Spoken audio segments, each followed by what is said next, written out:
அடிச்சா மாமா.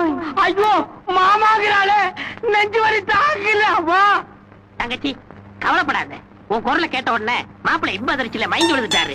குழந்தை பிறந்தா எல்லாம் சரியா. நீங்க போறதே தப்பு. பா கருப்பி, பா பிஸ்கட் பாரு. பா கருப்பி சிட். கருப்பி ஸ்டாண்ட். கருப்பி ஜம்ப். கருப்பி ஜம்ப் பண்ணு. ஜம்ப். கருப்பி கேட்ச். ஏய் போடா. ஏய் என்ன மச்சான்? ஏய் அவனடா 10 ரூபாய் பிஸ்கெட் அவசரம் சிட்டு ஸ்டாண்ட் ஜம்ப் போடா.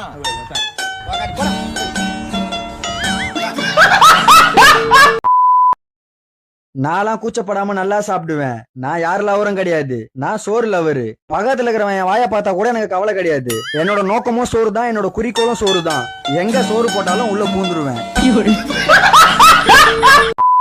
என்ன வேணும் உனக்கு?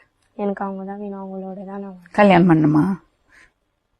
நான் ஒரு மாசம் இருந்துட்டேன் மேடம் அவங்க கூட. எதுவுமே நடக்காம இல்லை, எல்லாம் முடிஞ்சிச்சு. இந்தா 42வது தோசை. என்னடா அன்னைக்கு 42வது தோசை கொடுத்துட்டு அல்லையிலே மிச்சவன் இன்னைக்கு ஆசையாக சிரிச்சுக்கிட்டே தோசை ஒன்றா கொடுக்குறேன் பத்தியில. கிச்சன் கிறுக்கியோட கொண்ட குடி நம்ம கையில். இனிமே நாம தான் எல்லாமே. எப்படி? நாம தான் எல்லாமே. நாம தான் நாம தான் நாம தான் நாம தான். ஆமா நாம தான் இன்னைக்கு பாத்திரம் கழுவணும். எந்திரிச்சு போடாட்டே. எனக்கு சித்தம் கலங்கிருச்சே. எந்திரிச்சு போலையா நீயே? சாப்பிடு சாப்பிடு. என்னம்மா? சி, அடுத்தவங்க வயல இருந்து வந்ததுல நான் சாப்பிட மாட்டேன். முட்டை சாப்பிடுவியா?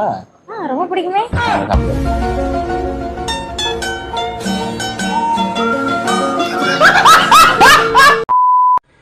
நீ பயப்படாமவா. ஏய் நாங்க 2 பேரும் உயிருக்குற காதலிக்கிறோம். இனிமேல் நான் இவ கூட தான் வாழ போறேன். நீ வீட்டை விட்டு வெளியே போடி. ஒழுங்கு மரியாதையா உள்ள போயிடு. போன பயந்துருவோமா? ஓமன்னாடே முத்தம் கொடுக்குறேன் பாக்குறியா? நாங்க 2 பேர் தான் இனிமேல் ஒன்னா இருப்போம். போடே.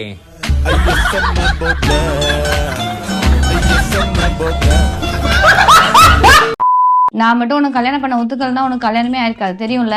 அது கல்யாணமே நடந்திருக்காதா? கிட்டத்தட்ட கல்யாணம் வரைக்குமே போயிடுச்சு தெரியுமா? நான் கேட்ட எல்லாத்துக்குமே ஒத்துக்கிட்டாங்க பொண்ணு வீட்டில். ஆஃபீஸுக்கு காரில் தான் போவேன், கார் வேணும்னு கேட்டேன், அதுக்கு வாங்கி தரேன்னு சொல்லிட்டாங்க.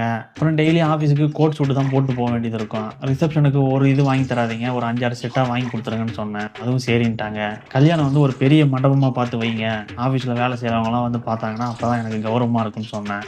அதுக்கும் ஓகே சொல்லிட்டாங்க. எல்லாத்துக்கும் ஓகே சொன்னாங்க, அப்படியே உன் கல்யாணம் நின்னுச்சு. எல்லாத்தையும் செய்யறேன்னு சொல்லிட்டீங்க, அப்படியே வேலைக்கு போகிறதுக்கு ஒரு ஆஃபீஸை ரெடி பண்ணால் நல்லாயிருக்கும் அப்படின்னு சொன்னேன். கல்யாணம் இன்னும் போச்சு.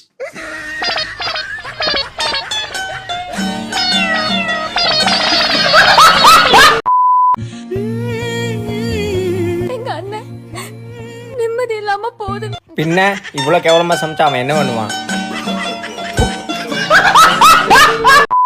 நம்ம காலையில சூரியவம்சம் படம் பார்த்தோம்ல?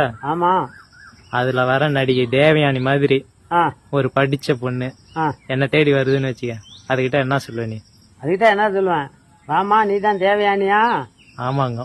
ஆமாண்ணா, நீ வேணா தேவையானியா இருக்கலாம், இவன் உனக்கு தேவையில்லாத ஆணின்னு சொல்லுவேன். அப்படியா சொல்லுவ? அப்படியா சொல்லுவேன்னா ஒரு பொண்ணோட வாழ்க்கையை காப்பாத்தணும் அப்படிதான் சொல்லி ஆகணும். அதே மாதிரி நாங்க கல்யாணம் பண்ணிக்கிறோம்னு வச்சுக்க, ஒரு பையனே இருக்கான், அவனை எங்கேயாவது போறப்ப பாப்பியா? பாப்பனா. எதுக்கு பாப்ப? எதுக்கு பாப்பனா? இது என்ன மூஞ்சி வித்து பாப்பேன், வேலையும் பயிர் முளையிலே தெரியுமான்ல. இதுக்காக கொஞ்சம் உழைக்குமா இல்ல அப்ப மாதிரி தீட்டுத்தனமா பண்ணிக்கிட்டு அவன் அடிச்சு அடிச்சு சாப்பிடுமான்னு பாப்பேன். பார்க்கும்போது தெரிஞ்சு. தேவயானி வர வரையும் தான் என் வாழ்க்கைலாம். தேவயானி வந்துருச்சா நான் எங்கேயோ போயிடும். உடனே போக முடியாது. அப்பயும் என்ன கேட்க நீ போடாம